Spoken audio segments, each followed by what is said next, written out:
Is it time for you to change your company? Are you maybe no longer happy where you're at? Have you ever thought about possibly making a move and not really sure how to decide how to actually find an even better fit than the one that you were with or that you have been with for a while maybe? Then join me today because I'm going to give you the 5 aspects that are important to consider so you can actually find the greatest fit for you, something that's going to work for you. Okay? Hello and welcome. In case we have met before, I'm excited you're here. My name is Katrin from bloomwithkatrin.com. I'm coming live to you usually from the beautiful Bavarian forest over here in Germany. Today I'm in my car because I'm at work, because things have been shifted up and I still wanted to go live on my usual page time here. So I'm here to help you take your offline side gig that maybe you've been doing for a while and take it online in a way that's gonna help you become sustainably successful, and it's gonna feel good from the inside out, right? Because what good is a business if it doesn't feel good as well? And here's the thing, sometimes there can, things can change at a company that we used to feel okay with. It's definitely what happened to me, right? Things were happening, things were changing. I couldn't see my team winning. That's something that's a huge factor for me as well. Let me know whether you can relate here, right? So there can be a few, or quite a number actually, of very valid reasons to make a change at some point.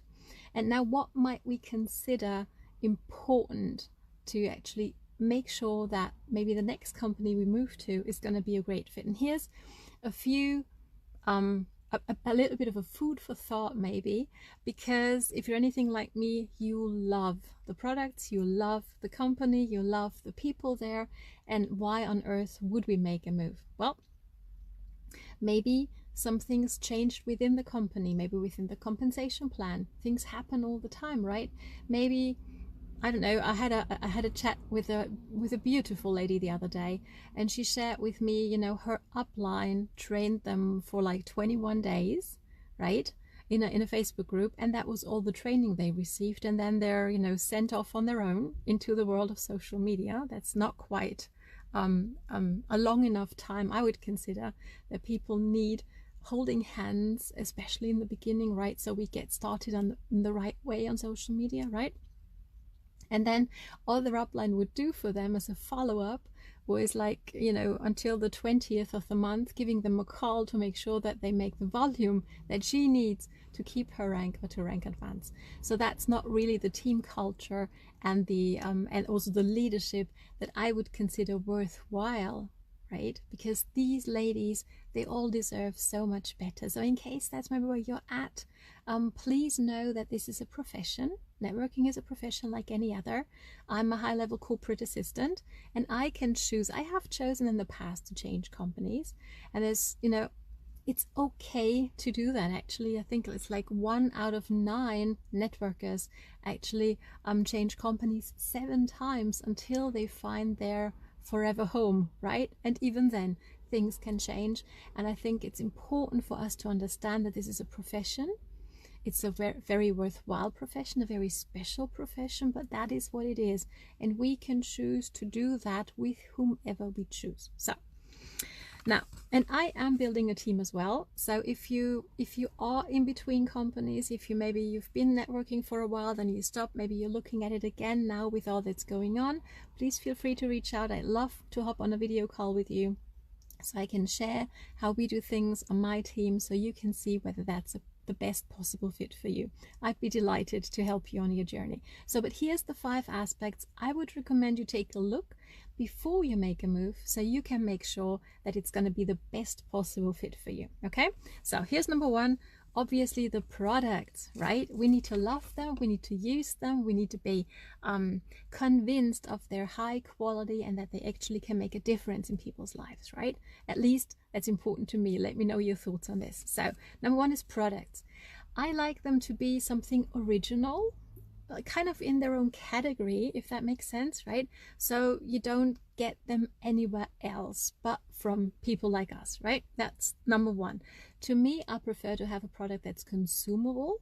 Now, I get it, depending on which niche and industry you're in specifically, you might not have a consumable product, but I find it to be easier to have faithful customers, right? With a consumable product that actually can make them feel a difference in their life. Obviously, I'm in health and wellness. And then also, does the product flow a little bit with what's trendy? I don't mean hype. I don't mean those, like today it's a huge thing and tomorrow it's gone. That's not what I would be looking for. But when we take a look, for example, at health and wellness, I think that's, especially with what's been going on over the past months, right?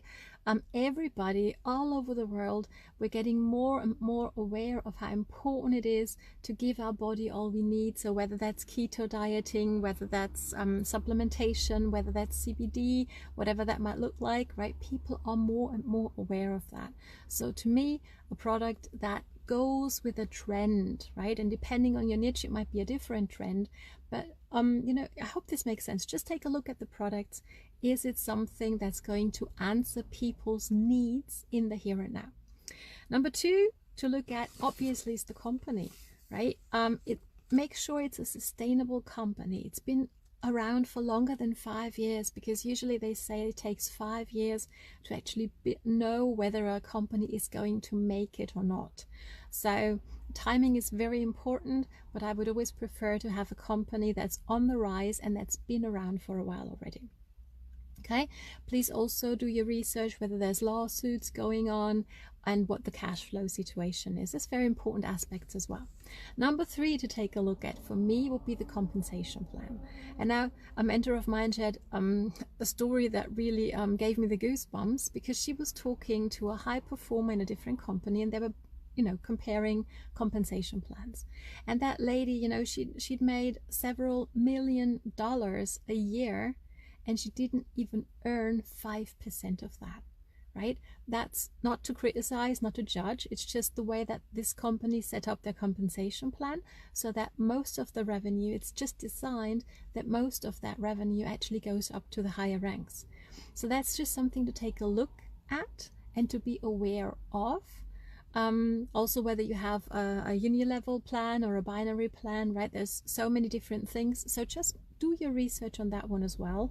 Make sure to talk to somebody in that company that you're consider joining who knows the compensation plan. And if nothing helps, just contact customer service and they'll be happy to fill you in, right? So there's always hoops built into those compensation plans. This is not to say that that's the only thing that matters, but it's an important aspect, I think, to consider.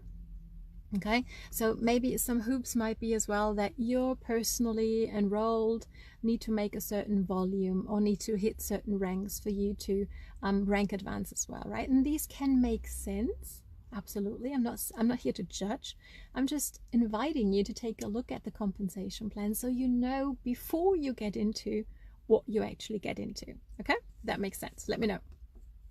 So just make sure that you understand the comp plan so you can make an educated decision on whether that's a good fit for you or not so much. Number 4, huge one, the team. What's the team culture? Is there a let's help each other win culture? Is there whatever your previous experiences may have been, whatever your rank is, whatever your income is, we're all gonna, respect one another and help one another rise? That's a team culture that I would take a look at, as well as the support and the training. Is it an ongoing training basis that you'll have? Is it what's the onboarding process like? Do they have like I shared at the beginning, right? That lady with her upline, giving her a call. I mean, I was never called by my upline in my previous company, never was. And she only gets a call from her at the end, towards the end of the month, just to make sure, that she hits her volume. So what kind of team culture is that, right? So also get a feel for what it's like to be on a team, right? And what you can expect. I love to be in a team where it's let's help everyone win, and no matter where in the organization somebody is positioned, but let's help each other win and rise, because that's what this is about. It's networking, right? So let's build a strong network and help each other on there. Also, number 5, the last one, but it's not the least one to me, actually. It was one of the important, or the most important factors that made me change, was the system. The system of building, of onboarding, that's crucial to me. because I tried to build a system for building online in a company where the system was product presentations and home parties, right? Can you relate? That can be quite a task. That can actually stall your own efforts, your own team building efforts, when you're only thinking about how to train your new people and how to create a system by yourself. So if you're in between companies, if you're taking a look at this or the other thing, please make sure that you take a look at the system before you join, and also make sure, in this day and age, for me, building online is a must, right? Because oftentimes product presentations aren't even possible right now, right? So make sure that you have a duplicable system, because something that may work well for you and I, if a newbie comes in and they can't get to work and they can't get the results they're looking for in the first 30 to 90 days, we all know that that's when most networkers actually fail and quit. The first 90 days, right? Most of us are actually gone because the system isn't duplicable.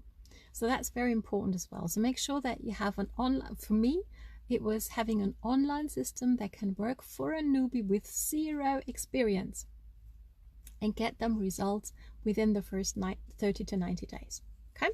Results from day one is what I like to call it. So just a quick recap, right? The aspects I would recommend you take a look at when you consider joining something new is the products, the company, the comp plan, the team, the system, and of course, I'm always available to jump on a call with you so I can show you what I do and how we do things in my company and my team to find whether that's maybe the best fit for you. I'd be delighted to jump on a video call with you. Thank you so much for watching. I hope this was valuable. I hope it helps you or friends of yours who might be in between companies. Just put their name in the conversation below or send the broadcast on its way to them. So do take care, be happy, be healthy, and always put a smile on your face, whatever's going on in your world, because then everything is easier. Wouldn't you agree? It's time to bloom, my friend. Talk soon. All the best from Katrin. Bye.